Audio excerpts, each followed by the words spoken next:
Africa is a continent of breathtaking abundance, holding vast treasures of natural resources.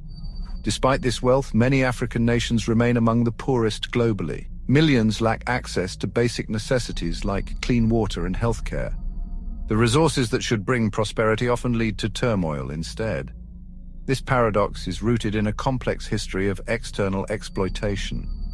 Decisions made in Europe without African voices shaped the continent's destiny. Africa's wealth was seen as a prize for others, setting the stage for exploitation.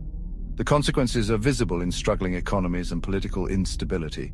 Africa's poverty is not due to scarcity, but a system designed to funnel wealth away. It's a story of control and division, with a relentless struggle to break free.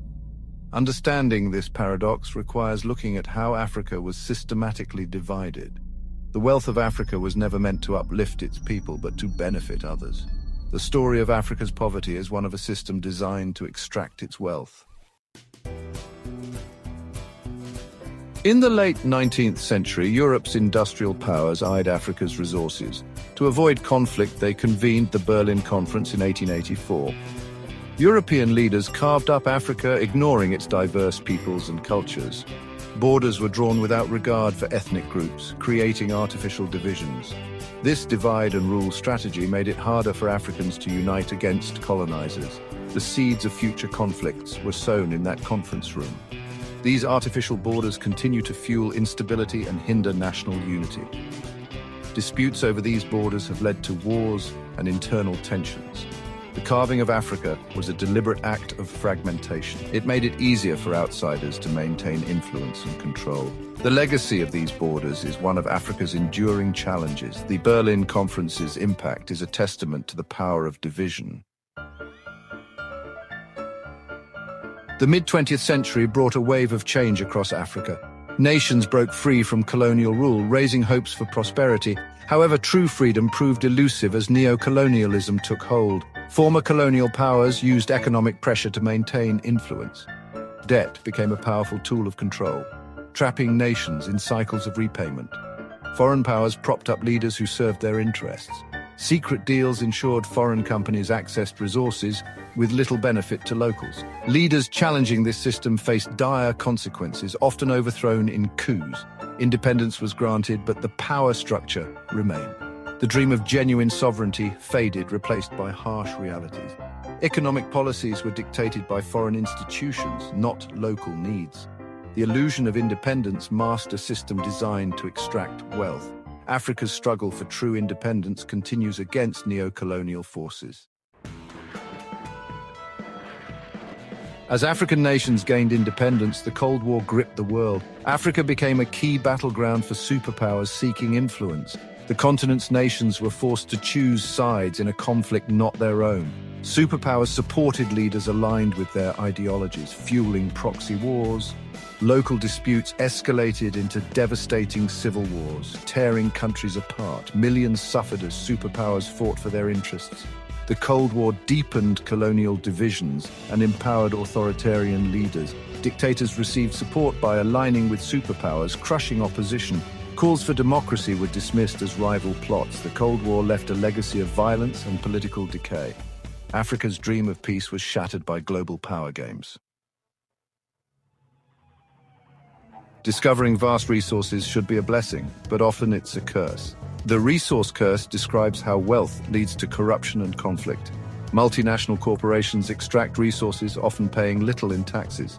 Resource money fuels corruption, making government control a valuable prize.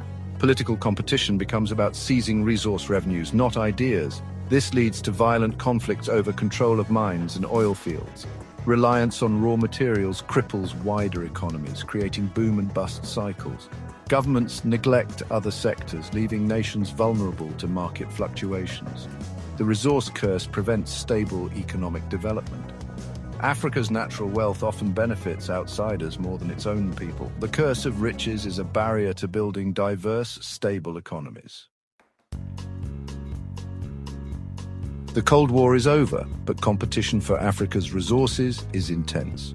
The new scramble for Africa involves global giants like China.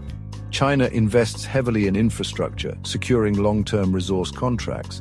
Critics worry about new dependencies and large debts to China. Western powers maintain influence through military presence and financial institutions. Africa is vulnerable to external interest undermining governance efforts. Competing powers often ignore corruption as long as resources are accessible. African nations risk becoming pawns in a new global game. Development paths are dictated by external needs, not local priorities. The new scramble mirrors the old, driven by external interests. Africa's wealth risks being drained away, leaving its people behind. Visionary leaders understood Africa's strength lies in unity. Pan-Africanism inspired generations, advocating for a united continent. Kwame Nkrumah championed the idea of a United States of Africa. The Organization of African Unity supported liberation movements.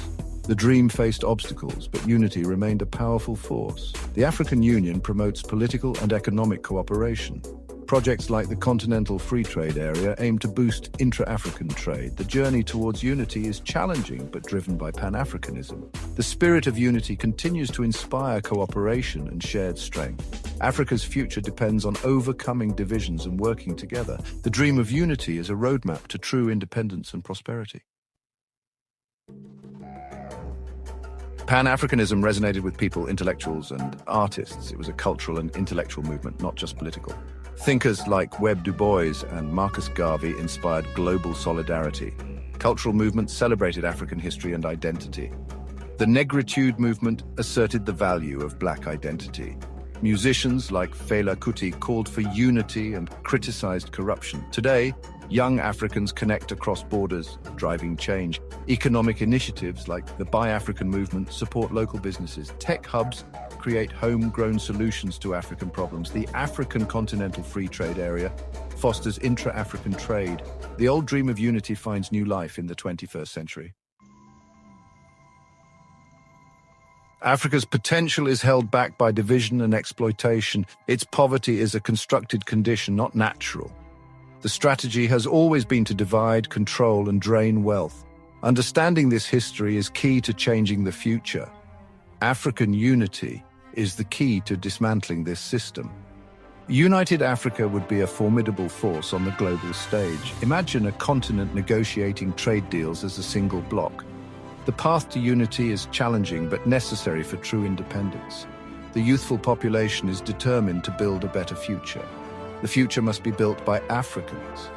For Africans, the vision of leaders like Nkrumah is a practical roadmap. By working together, Africa can break the chains of the past. The future of Africa must be forged by unity and self-determination.